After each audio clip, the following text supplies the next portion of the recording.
Are you ready, kids? Aye, aye, Captain! I can't hear you! Aye, aye, Captain! Oh! Did you know? According to one of the show's writers, Doug Lawrence, the main cast of Spongebob Squarepants were originally based on the 7 deadly sins. Some characters' sins are obvious, like Mr. Krabs' greed, Plankton's envy, Sandy's pride, and Patrick's sloth. But the other sins are not as clear. Wrath could be Squidward because he has a bad temper. Gluttony could be Gary because of a running joke where SpongeBob must frequently feed the pet snail. Even then, it's not clear which character is supposed to be Lust. Some fans suggest Pearl because she was one of the first characters designed for the show and is often portrayed as boy crazy. Other fans suggest SpongeBob as Lust because of his deep love for his friends. However, it's likely the 7 deadly sins theme was only used as a rough guideline for designing characters and didn't stay for long. While developing SpongeBob, Stephen Hillenburg drew inspiration from one of his earlier projects. It was an educational comic called Intertidal Zone, which he made while working as a marine biologist. Hillenburg later attended Cal Arts and began a career in animation working on Rocko's Modern Life. During Rocko's final season, Hillenburg was asked to come up with ideas for a funny animal show. At first, he wasn't interested in creating a new cartoon, describing the workload as torturous, but his opinion changed after meeting with a Rocko writer, Martin Olson. Olson found the Intertidal Zone comic and told Hillenburg, "What are you, crazy? This is your show." As he brainstormed ideas for new characters, Hillenburg honed in on the sea sponge because he liked their strange shapes. But he later doodled the character as a kitchen sponge and found that the square shape was a good symbol for a nerdy personality. He wanted the sponge to be innocent and genuine like Pee Wee Herman or Jerry Lewis. In fact, while developing the pitch for SpongeBob, Hillenburg and creative director Derek Drymon would watch Jerry Lewis films for inspiration, specifically The Errand Boy. At the beginning, SpongeBob's name was actually going to be Sponge Boy, and the show was going to be called Sponge Boy Ahoy. The name was changed after the team discovered the trademark for Sponge Boy was already registered for a series called Flaming Carrot Comics. Sponge Boy, me Bob! The name SpongeBob came from Hillenburg's Intertidal Zone comic, which had a character named Bob the Sponge. The surname Squarepants came from an improv session between Hillenburg and Tom Kenny, the voice of SpongeBob. Kenny said the line, "What's a sponge with square pants and a tie thinking he can get a job at a fast food restaurant?" They felt the name Squarepants fit the clean-cut and nerdy personality of the character. At one point, SpongeBob could have had the voice for Plankton. Mr. Lawrence originally auditioned for the role of SpongeBob with a voice he described as a combination of Gregory Peck and Tony the Tiger. I'm ready. Hey, Gary, it's a beautiful day. The staff couldn't stop laughing at his audition and decided to give him the role for Plankton instead. Ah, the sea. So fascinating. So wonderful. The narrator for SpongeBob has a French accent as an homage to oceanographer Jacques Cousteau. Cousteau was a pioneer of an early scuba gear system called the Aqualung. The device was used to film life underwater in a way that had never been seen before, and it inspired Hillenburg's lifelong interest in the ocean. I'm ready, I'm ready, I'm ready! SpongeBob Squarepants!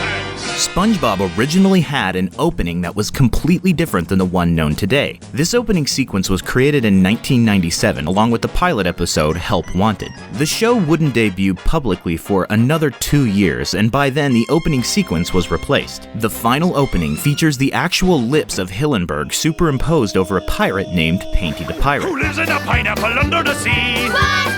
The melody of the theme song is very similar to an Old English sea shanty called Blow the Man Down. I'll sing you a song, a good song of the sea to me. Way, hey, blow the man down. Hillenburg wanted the opening to be as loud and annoying as possible to excite children, making them scream and jump and wake up their parents in the morning. SpongeBob's house also has a hidden reason behind its eccentricity. He lives in a pineapple because the fruit has been traditionally seen as a symbol of hospitality in Western countries. During the colonial era, sculptures of pineapples were common features in doorways and other architectural decorations. But this symbolism was lost on Nickelodeon executives, who thought SpongeBob's house was too bizarre. The writers actually poked fun of the executives' reaction in the pilot episode. Yes, of course he lives in a pineapple, you silly.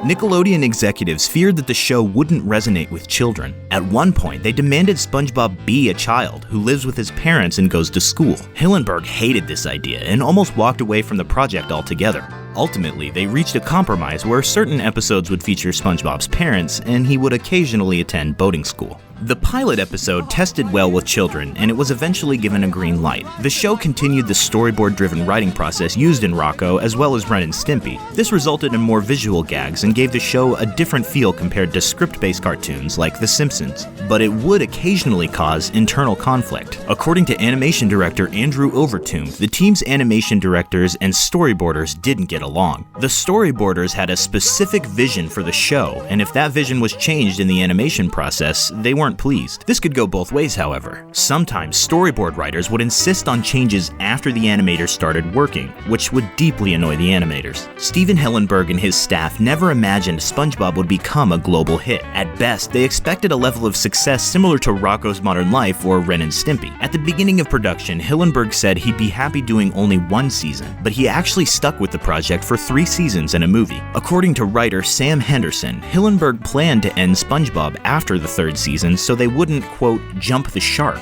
There was a sense around the office that the crew were running out of fresh ideas. Kent Osborne, a writer who joined the staff for season 3, said, "I came in with a million ideas, and I'd say, hey, let's do this, and they'd say, nah, we already did one like that." And not just SpongeBob. Story editor Meriwether Williams had worked on Angry Beavers, and she'd say, oh, we did that on Beavers. SpongeBob was one of the network's most popular shows, and Nickelodeon made sure the show continued. But the staff didn't share the network's enthusiasm. It turned out the process of creating SpongeBob was grueling, time-consuming, and paid poorly. One writer for SpongeBob stated in an interview with Hogan's Alley, "You'd be horrified to hear what we all got paid. When you compare our salaries to the amount of money our work generated, we may well be the lowest paid people in the history of the planet."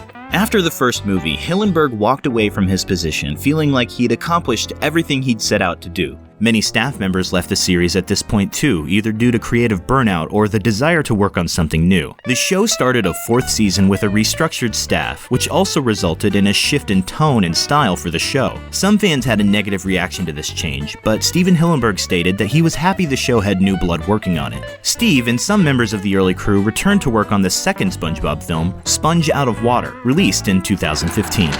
Did you also know that requests for SpongeBob to appear in Super Smash Bros. Were publicly shot down by the game's creator? Or that one SpongeBob game was so bad it may have killed the studio that made it? If you want to know more about SpongeBob video games, click the annotation on screen to watch the Did You Know Gaming video on SpongeBob games. I'm your narrator, Innagadadavita. I also wrote and edited the video you're watching. Check out my podcast, Kind Soundwaves, where I interview Kaiser Neko, the editor and writer of YouTube's Dragon Ball Z Abridged. And if you're a gamer, check out my gaming channel, NostalgiaTrip, where we played through the entirety of Spongebob Squarepants' Battle for Bikini Bottom.